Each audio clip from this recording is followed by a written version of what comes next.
आफू जहाँ छु, जस्तो अवस्थामा छु र आफूले के गर्न सक्छु भन्ने कुरालाई मध्यनजर राख्दै सकेसम्म हरेक चाडबाडहरू रमाइलोको साथ, आत्मीयताको साथ आफ्नो मान्छेहरूसँग बसेर मनाउन पाइयोस् भन्ने मेरो चाहना हो। सोही अनुरूप हिजो हामीले छोरी बहिनीहरूको साथमा मनायौँ श्रावण 1 गते यानि कि श्रावणे संक्रान्ति।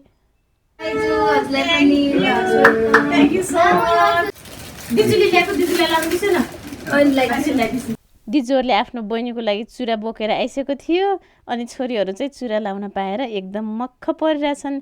अब यता हेर्नुहोस्, मेरो छोरो र भतिजो चाहिँ यतातिर चाहिँ ढिलो आयो कि यिनीहरूलाई मैले अनि ल वेलकम तिमीहरूलाई भनेको के यस्तरी। यता अब मैले सानो छोरीलाई टिका लगाइदिँदैछु, सुरुमा लगाइदिन्छु भनेको नमानेर फेरि बिचमा लगाइ।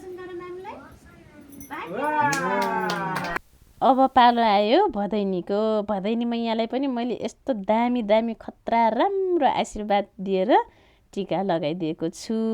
अनि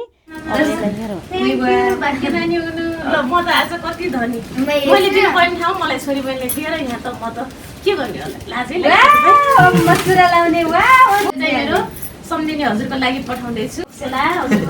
सासुमा मेरो सम्झिनेको लागि है त। अब पालो आयो यता छोरोको। अब यो छोरो भदै भतिजोहरूको त के कुरा गर्नु, यिनीहरू त एकदम स्मार्ट बोय, ट्यालेन्ट बोय भइहाल्यो। अनि अर्को कुरा चाहिँ छोरो मान्छेलाई दक्षिणा दिनु हुँदैन भन्ने हाम्रो चलन चाहिँ मलाई खासै ठिक लाग्दैन, किनकि सानो सानो बच्चै त हुने यिनीहरू, आफूभन्दा सानोलाई दक्षिणा दिँदा केही फरक। क्यामेराम्यानको पालै आएको छैन, टिका लगाइदिउँला भनेको। यो चाहिँ मेरो काली छोरीको लागि। यो कसले ग्रहण गर्छ भन्दाखेरि काली छोरीको भाइ गोरख बहादुर मल्लले। अनि हिजोको जल्दो बल्दो क्यामेराम्यानको पनि पालो आइसकेको छ। राम्रो भिडियो बनाइदिएको रहेछन् बाबुले। धन्यवाद छ बाबु तिमीलाई है त। श्रावणे संक्रान्तिको शुभकामना। Thank you so much. धन्यवाद हजुरलाई धेरै धेरै। टिका लाउने एकदम आउने मान्छे म होइन, अरूलाई लगाइदिँदाखेरि गाह्रै हुन्छ, खै त्यसो त म लगाउँछु। राम्रो देखाएको छ कि छैन क्यामेराम्यान? छ। अब खै त्यहाँ पुगेँ, यहाँ सेटै ल्याइ। अब यहाँ गिफ्ट पाएर मक्ख परेर हक गरेको नभन्नु होला है।